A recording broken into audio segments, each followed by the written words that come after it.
ते त्याबद्दल सांगणार. स्तनपान करण्याची पद्धत सगळ्यात पहिल्यांदा आहे क्रॅडल क्रॅडल म्हणजे पाळणा धरणे.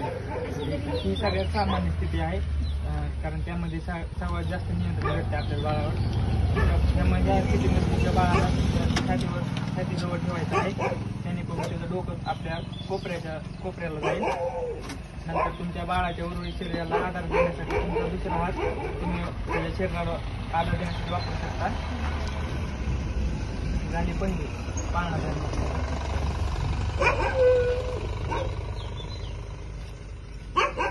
नंतर दुसरी आहे क्रॉस क्रॅडल म्हणजे क्रॉस पाळणा धरायचा. त्यामध्ये सरळ स्थितीमध्ये सुरुवात करायची. शक्यतो आर्मरेस्ट असलेल्या खुर्चीत तुम्ही बसू शकता. तुम्ही ज्या स्तनातून दूध पाजत आहात त्याच्या विरुद्ध हाताने तुमच्या छातीवर ठेवायचा आहे बाळाला.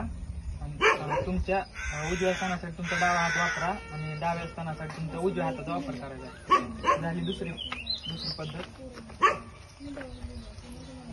नंतर तिसरी आहे साईड लाईन म्हणजे बाजूला झोपलेल्या स्थितीमध्ये.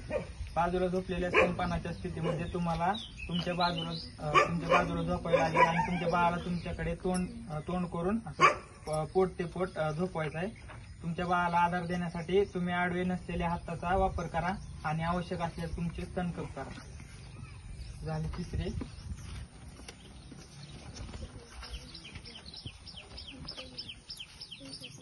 नंतर चौथी आहे फुटबॉल होल्ड म्हणजे फुटबॉल स्तनपानाच्या स्थितीमध्ये अंडरआर्म किंवा क्लच होल्ड म्हणून देखील या स्थितीला म्हणते.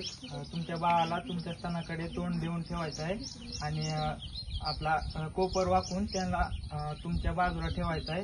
तुमच्या बाळाचे शरीर तुमच्या हातावर असं आराम करेल असं ठेवायचं आहे.